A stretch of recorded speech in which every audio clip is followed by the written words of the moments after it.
Good evening, my fellow combatants of stress.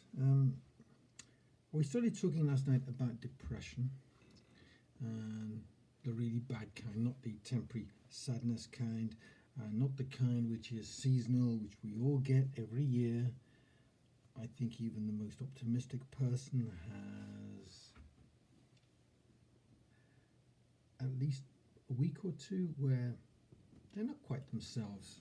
They might not be quite as down as the rest of us, but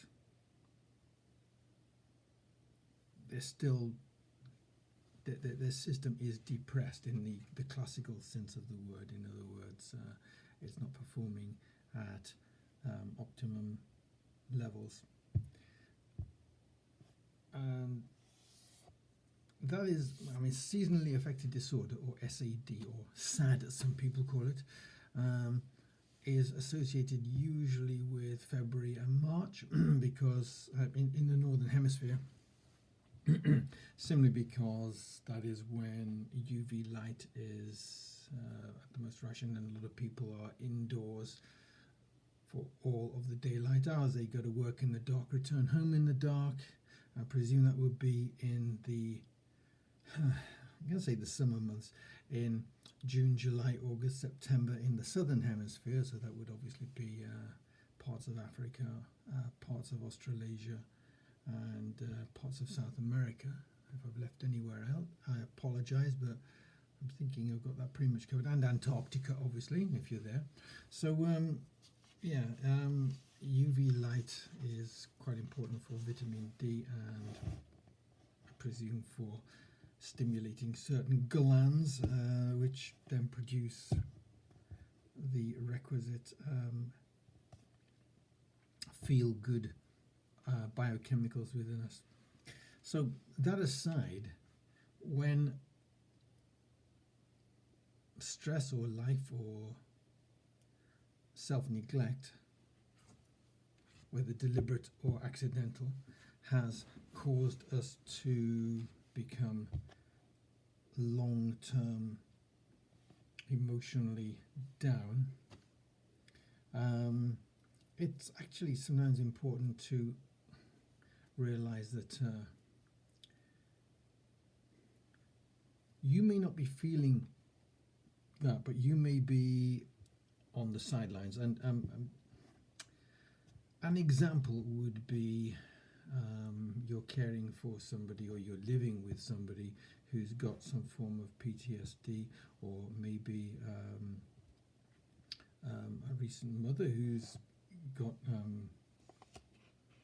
think the American expression is postpartum depression, baby blues. There's a lot of different expressions for it, but having a baby takes it out of anybody's system. It goes out to the ladies who are mothers, and they suffer from this because they've given a lot of their system to nurturing another human being, and they are not just exhausted emotionally, but a lot of their body is depleted and needs building back up. And I presume that would be a contributory reason to a lot of ladies feeling depressed after they've given birth.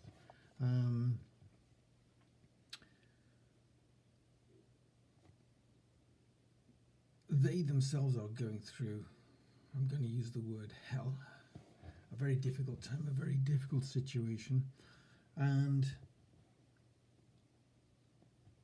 with the best will in the world, people living around them are affected by this. Same with PTSD, same with somebody who is just a teenager. My teenage years were difficult. I have apologized to my parents since for being relatively difficult, but I can understand the appeal of the likes of Marilyn Manson and other forms of music that cater for or feed into or are derived from and inspired by those teenage years.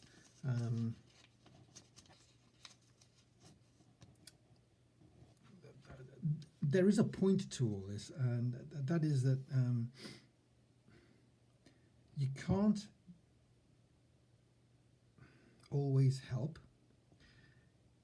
if you are not the person suffering from this form of depression. You can strive to be helpful. You can do your best to be helpful, but sometimes it could well be that you also need some help. And it's a difficult sort of tightrope to walk, because on the one hand, if the person who is suffering, and the three scenarios I just quoted, PTSD, postpartum depression, and teenage angst, at least you could argue that they are a natural phenomenon. It's kind of bound to happen. I'm going to use the farmer's field analogy again. If a farmer continuously uses a field for the same crop, eventually that field is going to get depleted, and it's going to struggle to produce any more vegetation. And it's the same with any system. It can be depleted. A gold mine, once it's empty, is empty. There's no more gold in there. A lake, once it's dry, or a reservoir, once it's dry, does not hold any more water until rain comes to replenish it. And the same is true of animals and plants. Stress them enough, and they can get dangerously to the point where they're beyond help. So the other thing, though, to realize is that sometimes time is the best healer, and we'll talk about this more tomorrow. I want to keep this under 8 minutes because of Google's policy of shoving adverts everywhere, and I personally don't like that. I think that's cynical. Especially in a topic like this. So we'll talk about this some more tomorrow, but I've started, and to use the expression, I'm gonna finish. Okay, so yeah, we'll continue tomorrow. All right, good night, and to your happiness, to your emotional health.